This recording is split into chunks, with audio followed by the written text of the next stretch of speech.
Hay símbolos que la humanidad decidió enterrar por una razón. Marcas antiguas que fueron borradas de templos, quemadas en manuscritos prohibidos y olvidadas en idiomas muertos. Pero algunos nunca desaparecieron del todo. Quedaron esperando en la oscuridad, grabados en la memoria de cultos extintos, latentes como semillas venenosas, esperando a alguien lo suficientemente ingenuo o desesperado como para trazarlos de nuevo. En el verano de 2023, un tatuador en Guadalajara aceptó una chamba que parecía normal.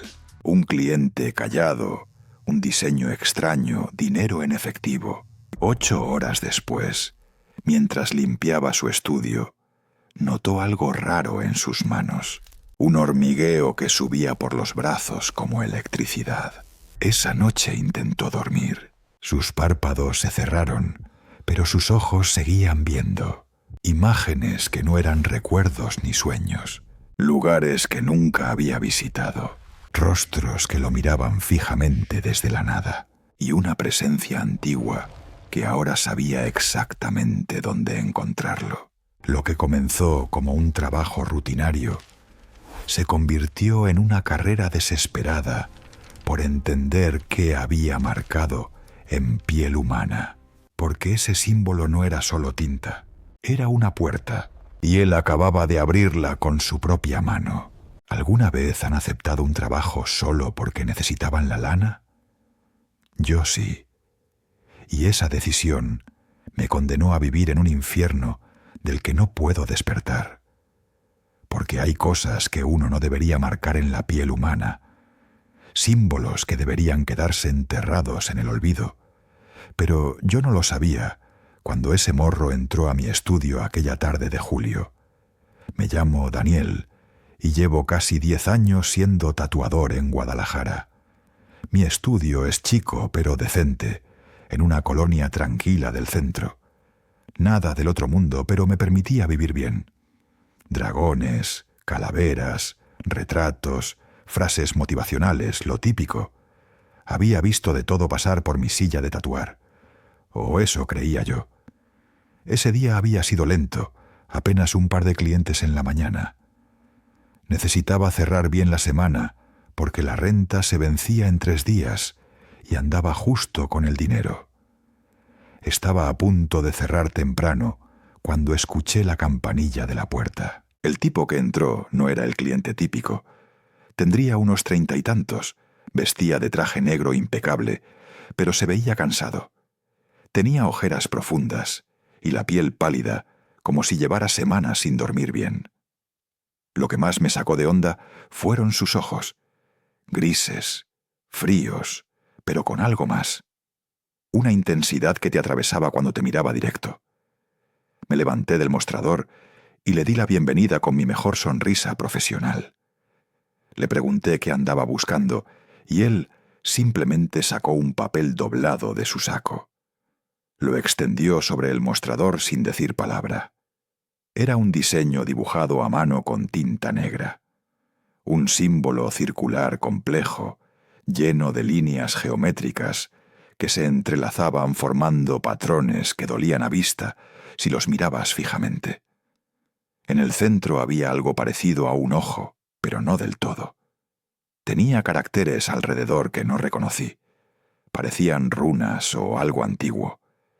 El dibujo estaba hecho con precisión obsesiva, cada línea perfectamente trazada. Pregunté si era de alguna cultura específica o si tenía algún significado personal. El tipo me miró fijamente y dijo con voz monótona que solo quería eso, exactamente así, en su antebrazo izquierdo. Ahí fue cuando sentí el primer aviso.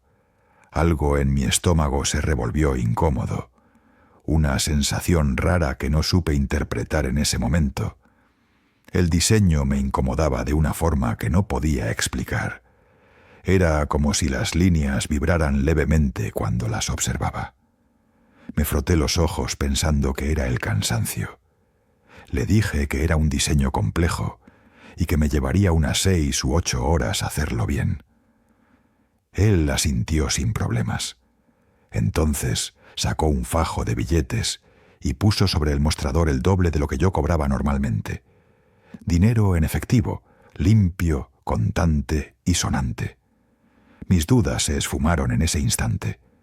Necesitaba esa lana, y el tipo estaba dispuesto a pagarla sin regatear. Le dije que podíamos empezar de inmediato. Él solo asintió y se quitó el saco con movimientos lentos y precisos. Preparé mi estación, desinfecté el área, imprimí el diseño en papel transfer. Mientras trabajaba en la preparación, el estudio se sintió más frío de lo normal. Revisé el clima, pero estaba apagado.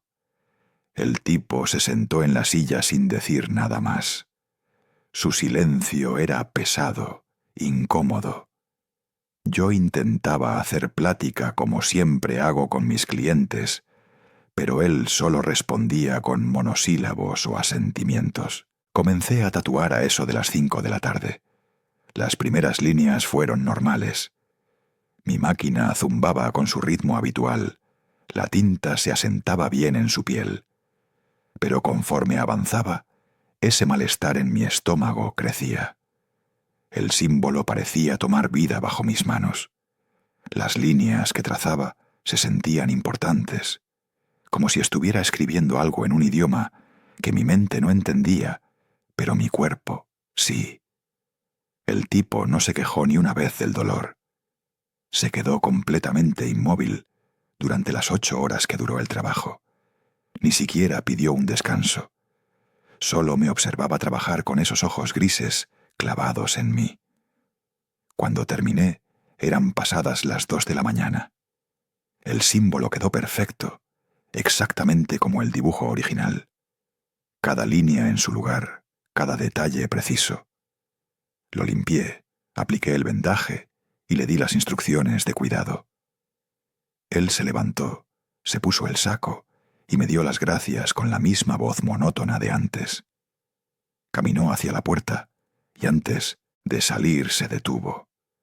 Sin voltear, dijo algo que me heló la sangre. Dijo que ya no habría vuelta atrás, que lo sentía, pero que alguien tenía que completar el ritual. Yo me quedé congelado preguntándole qué quería decir. Pero él solo abrió la puerta y desapareció en la madrugada. Cerré el estudio confundido y exhausto. Guardé el dinero, limpié todo y me fui a casa. Durante el camino, mis manos temblaban sobre el volante. Algo no estaba bien, pero no sabía qué. Llegué a mi departamento cerca de las 3 de la madrugada. Me metí directo a la regadera tratando de quitarme esa sensación pegajosa que traía encima. El agua caliente no ayudó. Me sentía observado incluso ahí. Me sequé rápido y me tiré en la cama muerto de cansancio. Apagué la luz y cerré los ojos esperando el sueño que tanto necesitaba. Pero cuando mis párpados se cerraron, mis ojos no dejaron de ver. La oscuridad se llenó de imágenes que no eran mías. Vi un lugar oscuro, húmedo, con paredes de piedra cubiertas de musgo. Escuché cánticos en un idioma gutural y antiguo. Vi sombras moviéndose en círculo alrededor de algo que no podía distinguir. Y entonces lo sentí. Una presencia enorme, antigua, hambrienta. Algo que había estado dormido y ahora despertaba. Abrí los ojos de golpe con el corazón desbocado. La habitación estaba normal, vacía, pero el miedo me invadió como nunca antes. Volví a cerrar los ojos y las visiones regresaron, más claras, más reales, y en medio de todo, ese símbolo que había tatuado ardiendo como fuego en la oscuridad. Esa fue la primera noche que no pude dormir. Y créanme cuando les digo que no fue la última. Los primeros 3 días fueron un infierno que no le deseo a nadie. Cada vez que cerraba los ojos, aunque fuera por un segundo, las visiones me golpeaban como una ola. No eran sueños normales que olvidas al despertar. Eran reales, tangibles, y se quedaban grabadas en mi mente como cicatrices.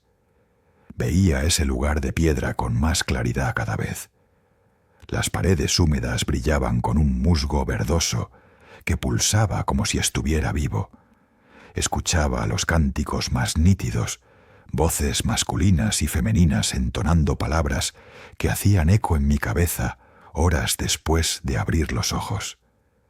Mi cuerpo empezó a cobrarse la factura del insomnio al cuarto día. Mis manos temblaban tanto que no podía sostener la máquina de tatuar. Cancelé todas mis citas de esa semana, inventando excusas baratas. Mis clientes se enojaron, pero yo apenas podía mantenerme de pie. El espejo me mostraba a un desconocido. Ojeras moradas profundas, piel cetrina, labios resecos. Había perdido como 3 kilos en esos pocos días porque no podía comer sin sentir náuseas. Cada vez que me llevaba algo a la boca, el estómago se me revolvía, recordando las imágenes que había visto. Intenté de todo para mantenerme despierto. Café, energéticos, pastillas que compré en la farmacia sin receta. Nada funcionaba más allá de unas horas. Mi cuerpo necesitaba dormir y eventualmente me vencía, aunque fuera por minutos. Y esos minutos eran suficientes para que las visiones regresaran con más fuerza. Empecé a ver más detalles del ritual. Figuras encapuchadas rodeando un altar de piedra negra. Sobre el altar, algo que se retorcía y pulsaba. Y siempre, siempre, ese símbolo ardiendo en el aire como si estuviera hecho de fuego líquido. El mismo que yo había marcado en la piel de aquel tipo. Llamé a mi mejor amigo Carlos al 5.º día. Necesitaba hablar con alguien antes de volverme loco.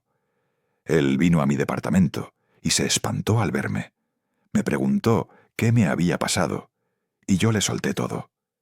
Le conté del cliente misterioso, del símbolo extraño, de las visiones que no paraban. Carlos me escuchó con cara de preocupación creciente. Cuando terminé, se quedó callado un momento largo. Luego me dijo con voz suave que necesitaba ver a un doctor, que quizás era estrés o algo neurológico. Me sentí traicionado. Él no me creía. Pensaba que me estaba volviendo loco. Intentó convencerme de que todo estaba en mi cabeza, que el cansancio extremo puede causar alucinaciones y que necesitaba descansar de verdad. Me ofreció pastillas para dormir que su novia usaba. Las acepté desesperado, aunque sabía que no servirían. Carlos se fue prometiendo volver al día siguiente. Esa noche tomé 2 pastillas con medio vaso de agua. Me tiré en la cama rogando que funcionaran. Por un momento sentí el peso del sueño jalándome hacia abajo. Pensé que finalmente podría descansar, pero cuando el sueño me venció, las visiones fueron peores que nunca. Esta vez no solo vi el lugar, estaba ahí. Podía sentir la humedad fría en mi piel, el olor pútrido del aire, el sonido de gotas cayendo en charcos oscuros. Caminé por pasillos de piedra que descendían hacia las entrañas de la tierra. Las paredes estaban cubiertas de símbolos tallados, cientos de ellos, todos diferentes, pero conectados de alguna forma. Mis pies descalzos chapoteaban en algo viscoso y tibio que no quería identificar. Los cánticos se volvieron ensordecedores, retumbando en las paredes hasta hacer vibrar mis huesos. Al final del pasillo vi una luz rojiza pulsante, y supe, con una certeza que me llenó de terror absoluto, que algo me esperaba ahí. Me desperté gritando a las de la mañana. Mi cuerpo estaba empapado en sudor frío, y mi corazón latía tan rápido que pensé que me daría un infarto.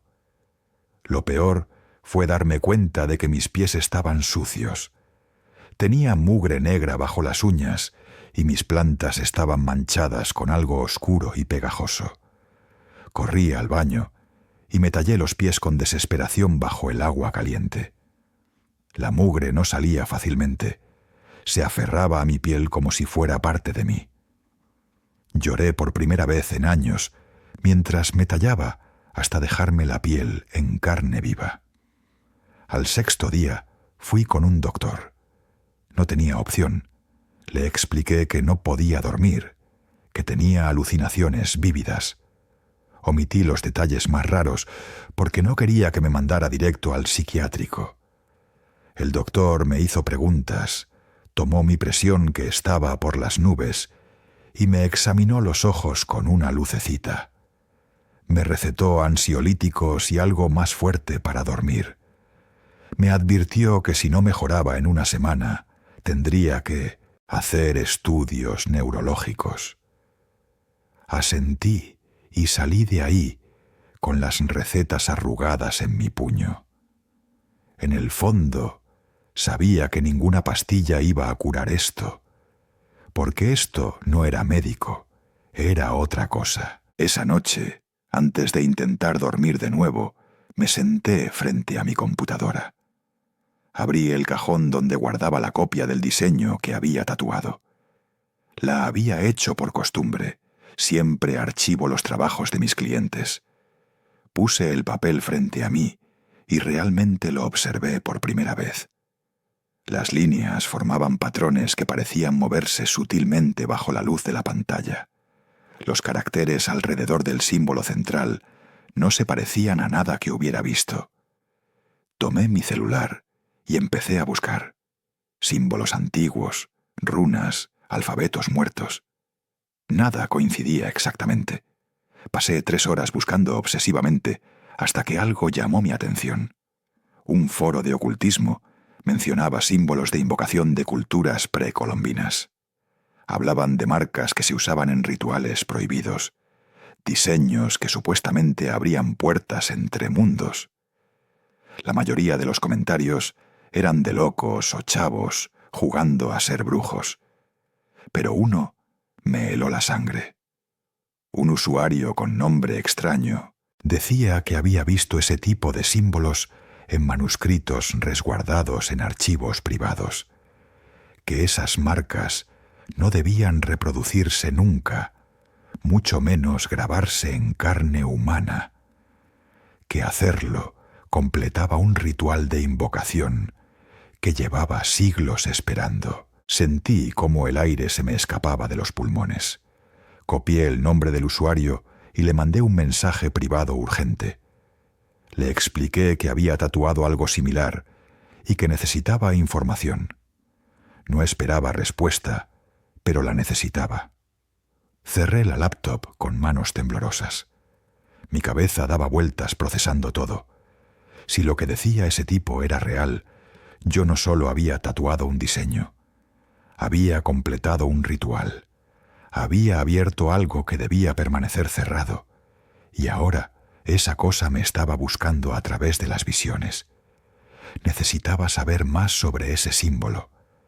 Necesitaba entender qué había hecho, porque cada noche que pasaba, las visiones se volvían más reales, y tenía miedo de lo que pasaría cuando finalmente llegara al final de ese pasillo oscuro. El usuario del foro me respondió al día siguiente.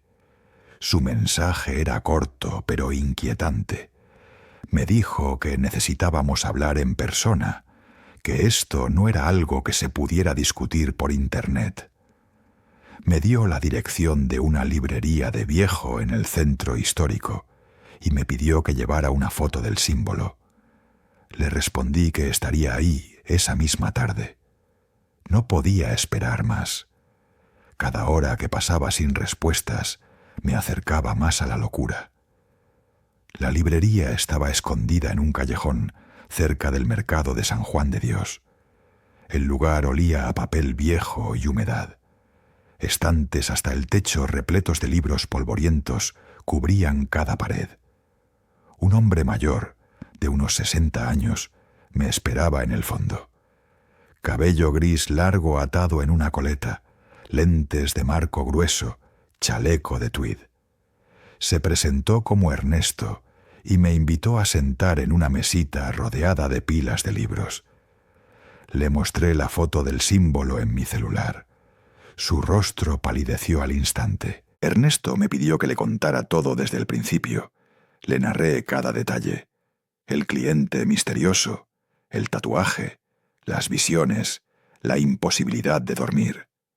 Él escuchaba sintiendo levemente, sus ojos examinando la foto una y otra vez. Cuando terminé, se quitó los lentes y se frotó el puente de la nariz con cansancio. Me dijo que lo que le acababa de contar confirmaba sus peores sospechas. Ese símbolo era conocido como la marca del umbral, un diseño usado por una secta prehispánica que practicaba rituales de invocación en las zonas de Oaxaca hace más de 500 años. La secta creía en entidades que existían entre mundos, seres hambrientos que esperaban ser llamados. El símbolo funcionaba como una llave, pero necesitaba 3 elementos para activarse. Primero, debía ser trazado por alguien ajeno al ritual, alguien inocente. Segundo, tenía que marcarse en carne viva, porque la sangre alimentaba la invocación. Tercero, el portador del símbolo debía ofrecerse voluntariamente como ancla. Ernesto me miró con gravedad y me dijo que yo había cumplido sin saberlo el papel del escriba. El cliente era el ancla y la entidad ya había sido invocada. Sentí que el mundo se movía bajo mis pies. Le pregunté con voz temblorosa si había forma de revertirlo. Ernesto suspiró y sacó un libro antiguo de una de las pilas. Las páginas estaban amarillentas y escritas en español antiguo mezclado con náhuatl.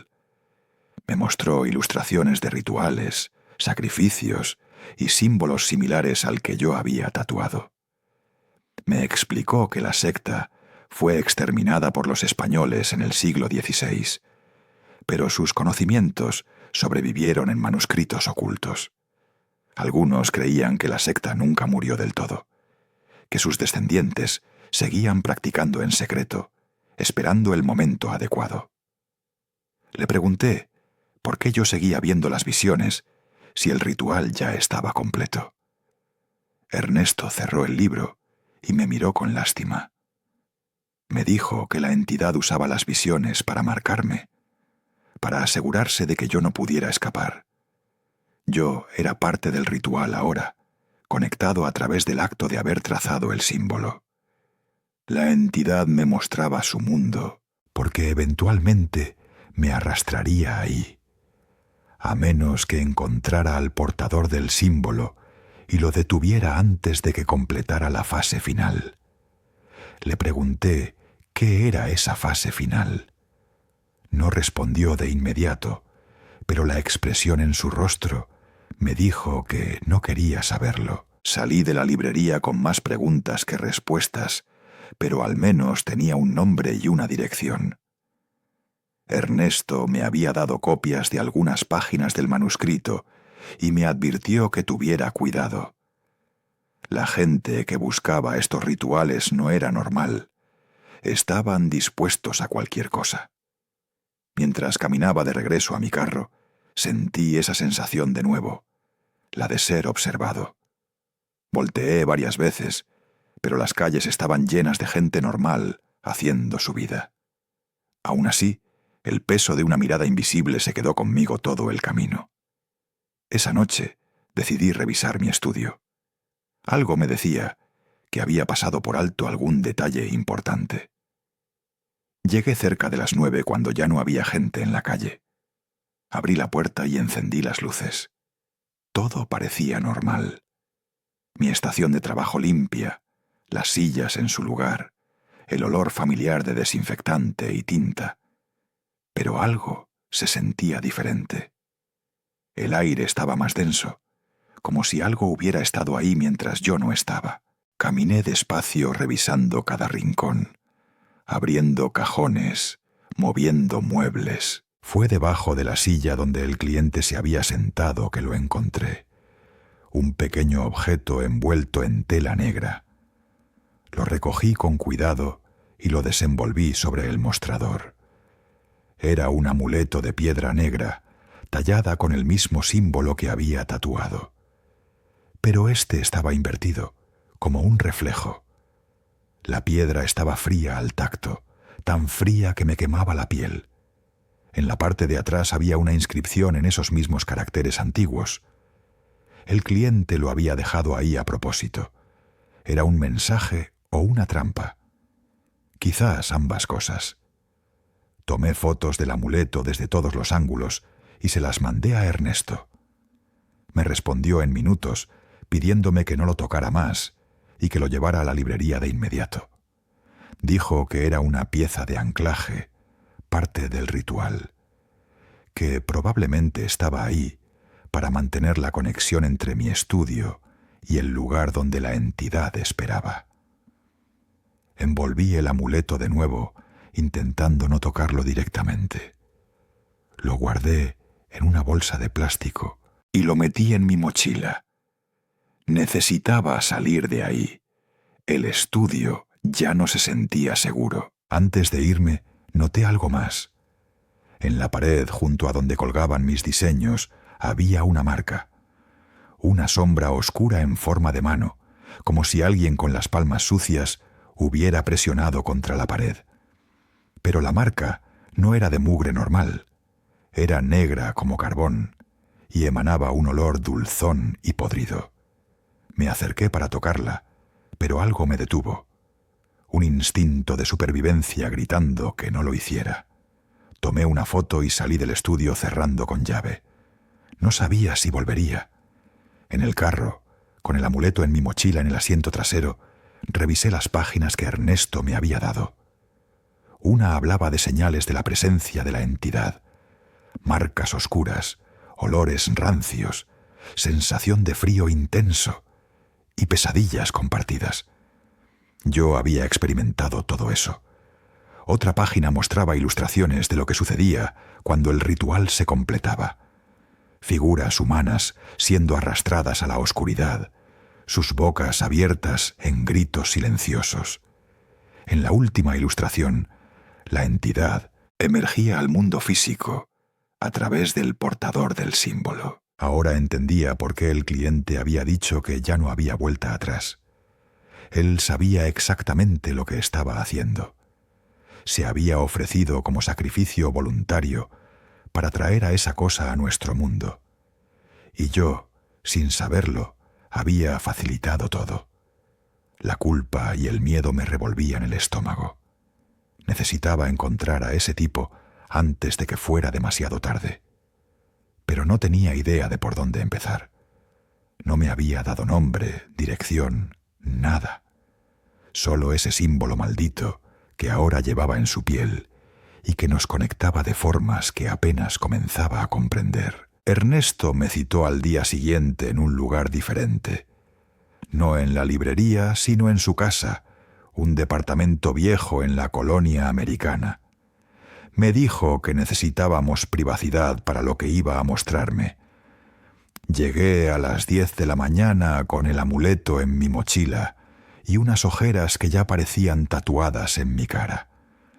Llevaba 11 días sin dormir más de 20 minutos seguidos.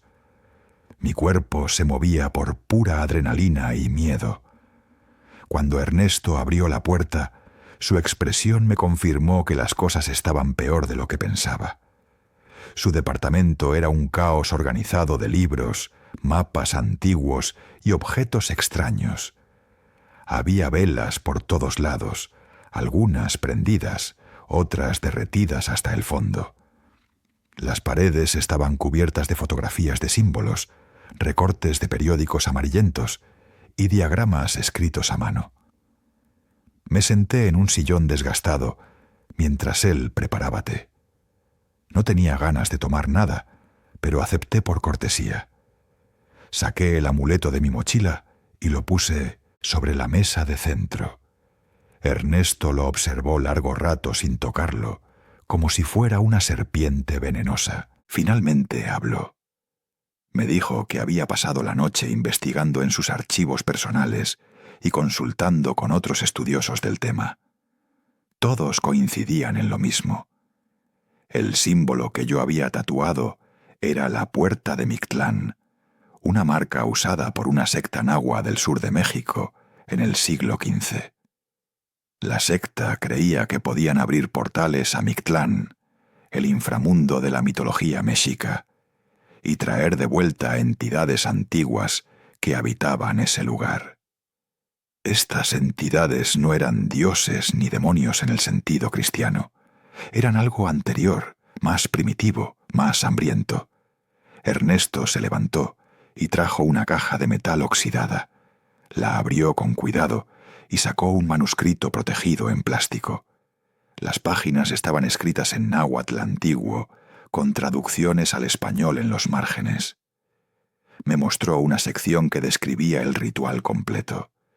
Se necesitaban 3 participantes, aunque solo uno lo supiera. El escriba, quien trazaba la marca sin conocer su significado. El ancla, quien recibía la marca en su carne y servía de puente. Y el invocador, quien iniciaba el proceso proveyendo el diseño exacto. El ritual se completaba en 3 fases que tomaban 21 días desde la marca inicial. La primera fase era la conexión. El escriba comenzaba a ver visiones del lugar donde la entidad habitaba. Esto servía para preparar su mente y debilitar las barreras entre su realidad y la otra. La segunda fase era el reconocimiento. La entidad se volvía consciente del escriba y comenzaba a marcarlo de vuelta, dejando señales en su mundo físico. La tercera fase era la manifestación. La entidad usaba al ancla para cruzar completamente al mundo físico. Una vez aquí buscaría al escriba primero, porque técnicamente él había abierto la puerta. Le pregunté temblando qué le pasaba al escriba. Ernesto bajó la mirada y dijo que ninguno sobrevivió para contarlo. El manuscrito incluía testimonios de sacerdotes españoles que presenciaron los efectos del ritual. Hablaban de hombres y mujeres que enloquecían, que se arrancaban los ojos para no seguir viendo, que se quitaban la vida antes de que la entidad lo reclamara. Uno de los testimonios describía a un tlacuilo, un escriba azteca, que había sido obligado a pintar el símbolo en la espalda de un prisionero. El tlacuilo dejó de dormir, empezó a ver sombras y finalmente desapareció una noche, dejando solo sus ropas y un olor a azufre. Al prisionero lo encontraron 3 días después en un cenote, su cuerpo retorcido de formas imposibles y su espalda completamente negra, como si se hubiera quemado desde adentro. Sentí que iba a vomitar. Le pregunté a Ernesto cuántos días habían pasado desde que hice el tatuaje. Sacó su celular y contó mentalmente. 13 días. Me quedaban 8 días antes de la fase final. 8 días para encontrar al tipo del traje negro y detener lo que fuera que estuviera por pasar. Le pregunté cómo se podía detener. Ernesto cerró el manuscrito y suspiró profundo.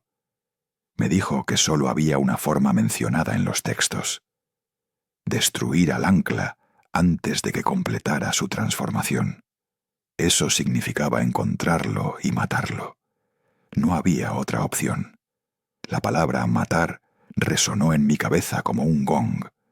Yo no era un asesino, era un tatuador que hacía dragones y rosas. Pero Ernesto me miró con una seriedad que me heló. Me dijo que si no lo hacía, la entidad cruzaría de todas formas. Y una vez aquí, no solo me buscaría a mí, se alimentaría de cualquiera que se cruzara en su camino. El manuscrito hablaba de pueblos enteros desaparecidos después de estos rituales, de tierras que quedaban malditas donde nada volvía a crecer, de noches que duraban semanas. No era solo mi vida, era potencialmente la de miles de personas. Le pregunté cómo se suponía que encontrara a ese tipo. No tenía nombre, dirección, número, nada. Ernesto señaló el amuleto sobre la mesa. Me dijo que esa piedra era parte del ritual, un objeto de anclaje. Estaba conectado al portador del símbolo. Si yo aprendía a usarlo correctamente, podría rastrear al tipo siguiendo la conexión energética. Sonaba a puras mamadas de película, pero ya nada me sorprendía. Le pregunté cómo se usaba. Me dijo que requería un ritual menor, algo que él podía enseñarme, pero que sería peligroso. Al usar el amuleto, yo abriría mi mente más completamente a la entidad. Las visiones se volverían más intensas, pero obtendría información sobre la ubicación del ancla. No tenía opción. Acepté hacer lo que fuera necesario. Ernesto preparó el espacio, limpiando un círculo en el suelo y colocando velas en puntos específicos. Me pidió que me sentara en el centro, con el amuleto en mis manos.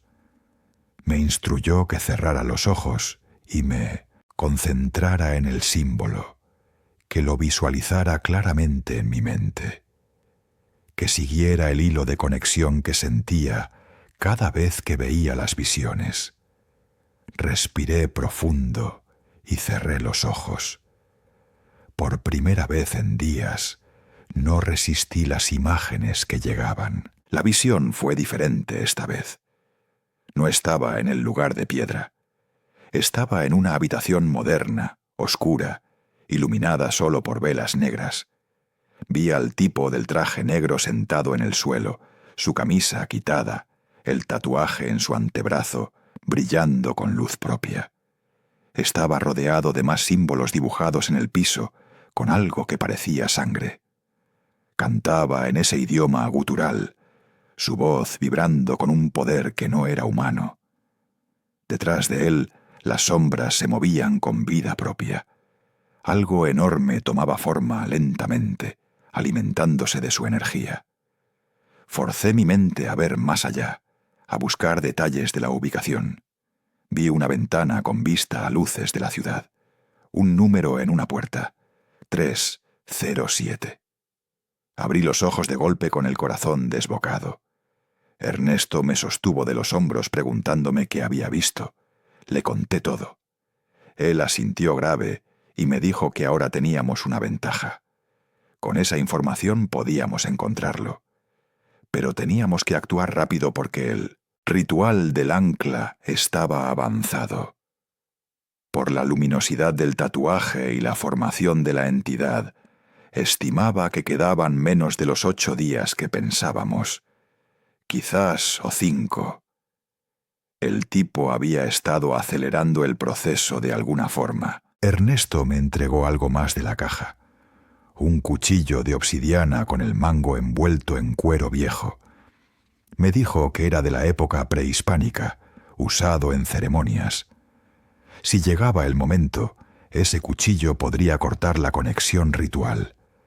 Tenía que clavarlo directo en el tatuaje del ancla. Solo así se rompería la puerta antes de que se abriera completamente. Tomé el cuchillo sintiendo su peso en mi mano. Era real. Todo esto era jodidamente real. Y yo tenía que convertirme en algo que nunca pensé ser para salvar mi vida y la de otros. El tiempo se acababa. Tardé 2 días en encontrar el edificio. Recorrí cada complejo de departamentos, en las zonas que coincidían con lo que vi en la visión. Ernesto me acompañaba en su carro viejo, ambos exhaustos, pero desesperados. Finalmente lo encontramos en una torre residencial cerca de Chapultepec. Un edificio gris de 20 pisos, con ventanas que daban exactamente a las luces que había visto. El portero nos dejó pasar después de que Ernesto inventara una historia sobre ser familia. Subimos al 3er piso, con el cuchillo de obsidiana escondido en mi chamarra y el amuleto en mi bolsillo quemándome la piel. El departamento 307 estaba al final del pasillo. La puerta era común, sin marcas externas, pero el aire alrededor se sentía denso y frío. Ernesto sacó agua bendita que había conseguido de una iglesia y roció el umbral murmurando una oración en latín. Yo solo quería terminar con esto. Toqué la puerta, pero nadie respondió. La empujé suavemente y cedió. Estaba abierta. Eso no era buena señal. Entramos despacio, el olor pútrido golpeándonos de inmediato.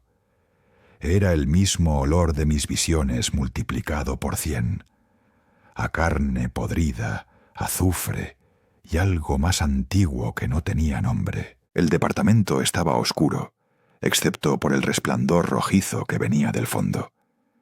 Seguimos la luz hasta una habitación grande. Lo que vimos ahí me quitó el aliento.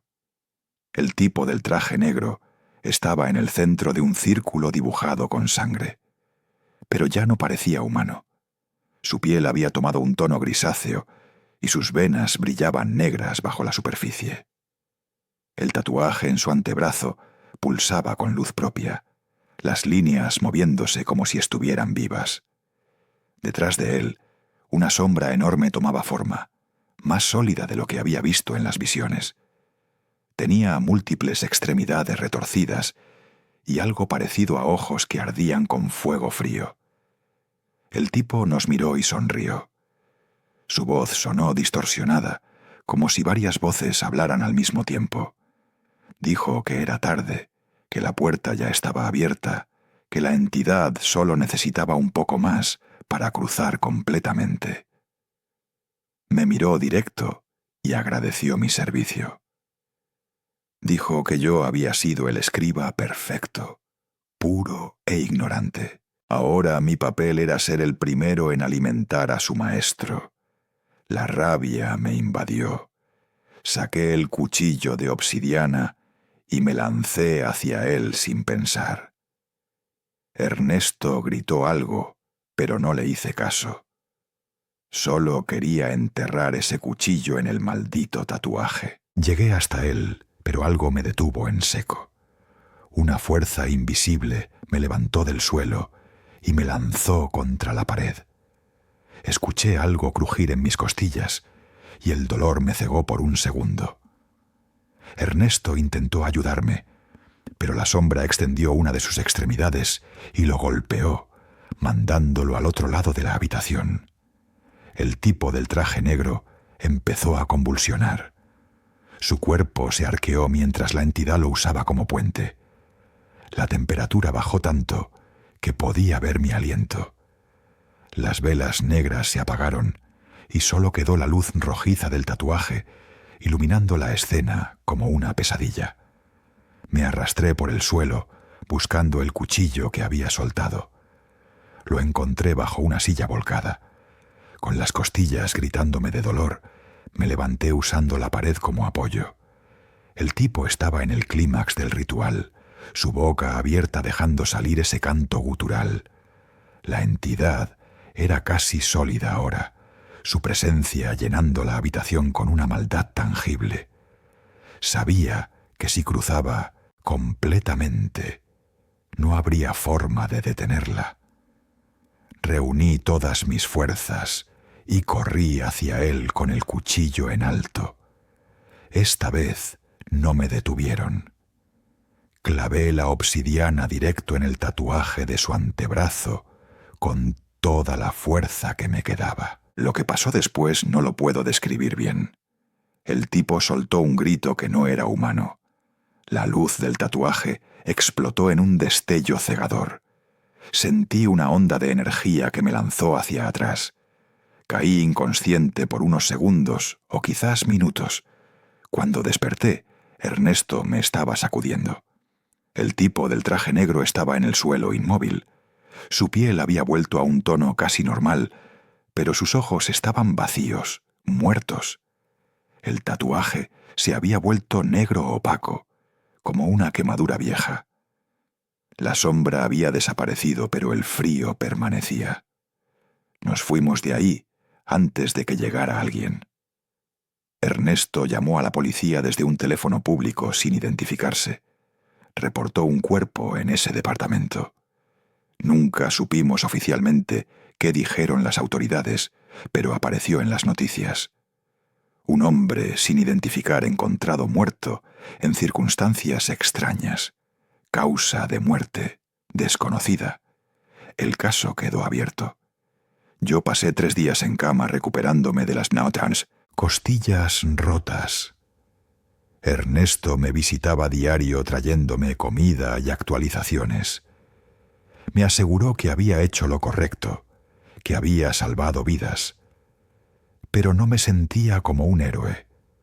Me sentía vacío y marcado para siempre. Pensé que con la muerte del ancla todo terminaría, que las visiones pararían y podría volver a dormir. Estaba equivocado. La primera noche después de salir de cama, intenté cerrar los ojos. Las visiones regresaron, pero diferentes. Ya no veía el lugar de piedra, ni los rituales. Veía directamente a la entidad, atrapada entre mundos, furiosa, hambrienta. Y me veía a mí. Cada vez que cierro los ojos, ahí está, observándome, esperando. La puerta no se cerró completamente. Solo se atoró a medio camino. Y yo soy la grieta que queda. Han pasado meses desde esa noche. No he podido dormir más de 15 minutos seguidos. Los doctores no entienden cómo sigo vivo. Me han hecho todos los estudios imaginables. Resonancias, electroencefalogramas, análisis de sangre. Todo sale normal. Pero yo sé la verdad. No es médico, es un castigo. Soy el escriba que abrió la puerta, y aunque la cerramos antes de que la entidad cruzara completamente, parte de ella se quedó. Y esa parte vive en mis visiones cada vez que cierro los ojos. Ernesto dice que con tiempo quizás se debilite. Yo ya no le creo. Cerré mi estudio de tatuajes. No puedo sostener una máquina sin temblar, y la idea de volver a trazar líneas en piel ajena me revuelve el estómago. Sobrevivo con ahorros y la ayuda de mi familia que piensa que tuve un colapso nervioso. No les puedo contar la verdad. Nadie me creería. Excepto ustedes que están escuchando esto. Es ustedes con quien comparto esta experiencia. Esta advertencia. Si alguna vez alguien les pide marcar un símbolo que no entienden, que los hace sentir incómodos, que viene de un extraño con ojos fríos, rechácenlo. No importa cuánto dinero ofrezcan, porque hay símbolos que no se deben trazar, marcas que abren puertas mejor dejadas cerradas. Yo aprendí eso de la forma más dura, y ahora vivo cada día sabiendo que cuando llegue la noche, cuando mi cuerpo finalmente se rinda al agotamiento y mis ojos se cierren, ella estará ahí, esperándome, mirándome, recordándome que fui yo quien la invocó, que parte de este horror es culpa mía. Vivo, condenado a nunca poder cerrar los ojos en paz. Y lo peor de todo es que sé que eventualmente, en algún momento, voy a cerrarlos y no voy a poder abrirlos de nuevo. Ese día, la entidad terminará lo que empezó. Hasta entonces, sigo aquí, despierto, asustado, marcado para siempre por el símbolo que nunca debí tatuar.